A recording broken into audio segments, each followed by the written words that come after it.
Oh, football's starting. Welcome to That's Good Sports. I am Brandon.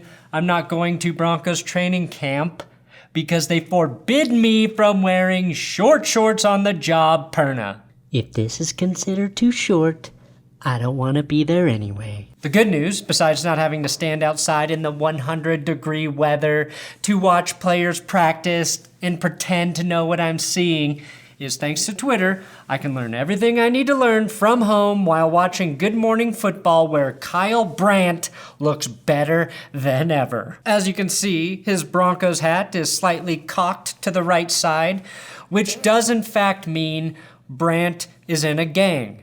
Surprising to see the NFL Network endorse his gangs. He and Fred Durst got jumped in years ago and now run their crew with surprising efficiency.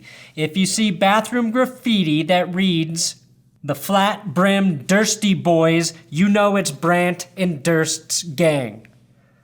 Slightly less dangerous than Robert Durst's one-man gang, but still a gang. Today, though, Broncos training camp sorta started, and guess who wasn't there? Second-round quarterback Drew Lock. What does this mean? We will explore. That's Good Sports.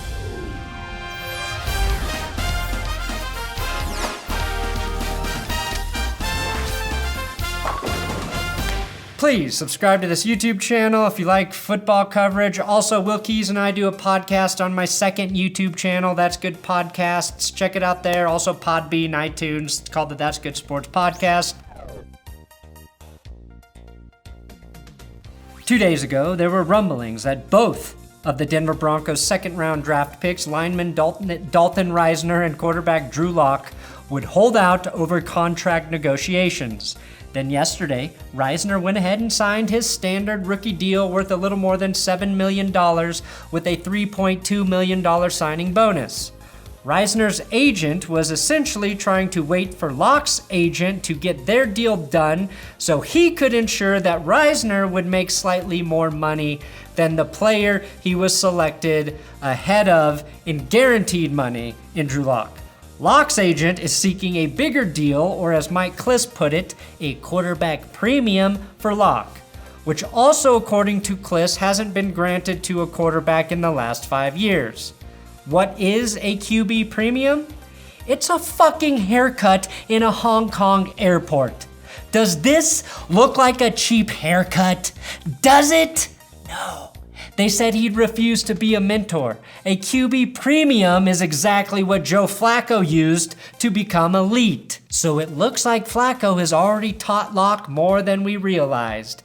And if Drew Lock wants to fly to Hong Kong just to get a buzz cut, well, wait, whoa, no, wait, this is why you pay me. It's not about the QB premium. I think Lock is just avoiding training camp so he doesn't get the dreaded rookie haircut.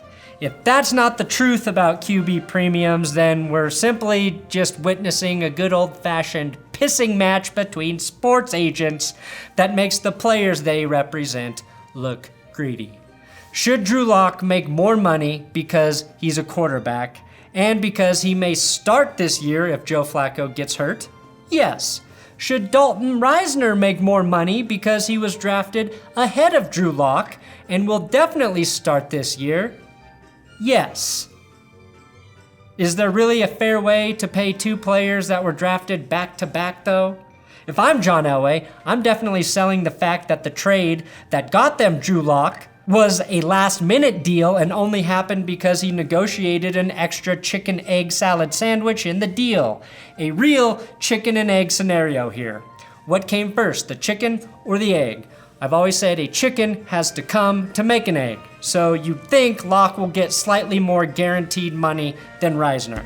Again, this is only guaranteed money because per the collective bargaining agreement, rookie contracts cannot exceed the maximum for their draft slot, which for Lock is $7.01 million over 4 years. The only thing they can negotiate is guaranteed money. If Lock gets more than Risner's $3.2 million signing bonus with the first 2 years fully guaranteed, then Lock's agent wins the pissing contest and gets to use John Elway's private toilet anytime he's at Dove Valley and free egg salad for the rest of his life at Broncos Stadium. And if I were trying to be divisive and create a story where there isn't one, I might say Risner getting a deal done first is a testament to his high character, that he gave his agent the opportunity to make him the most money possible in terms of upfront guarantees, again since the rookie wage scale is set.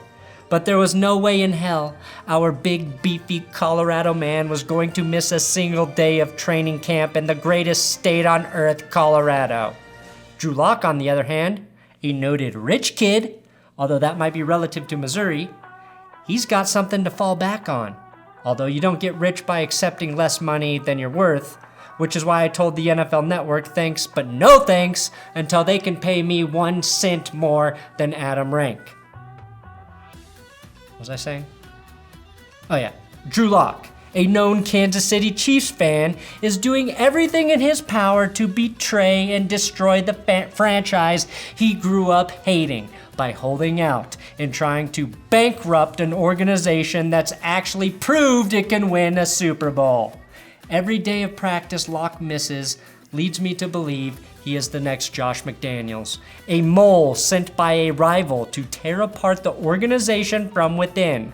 Let's hope Lock isn't as ruthless as McDaniels, who everyone in Denver knows gave Pat Bowlen Alzheimer's disease. Now, I may reconsider my stance on Lock when he shows up for practice tomorrow or in a couple weeks whenever this frivolous guaranteed money bullshit gets resolved.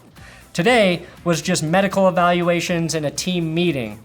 I guess we can't really call Lock a holdout until he doesn't show up for the first actual practice, but that never stopped me from making a video prematurely, and it will not stop me now.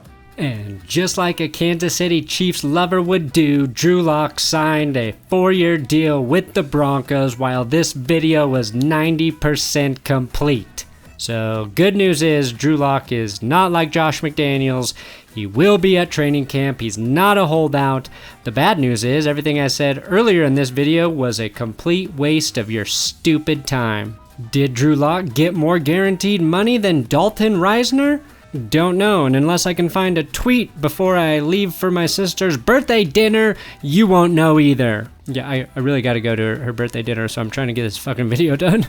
Oh, there it is. Looks like he got the exact same workout bonus as Risner and no QB premium, which is going to be a huge disappointment to Lock's hair. Today, at Dove Valley though, both Von Miller and Vic Fangio spoke at the media barbecue / official unofficial start to training camp, and they both said things that make me believe right now, without any doubt in my mind, this is a Super Bowl team.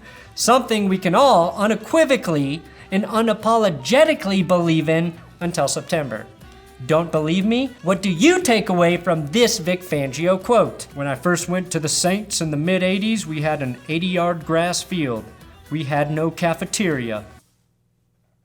Exactly. Super Bowl. Finally, you may think Fred Durst and Kyle Brandt formed a gang because of their innate ability to white guy the hell out of a hat. But that's not true.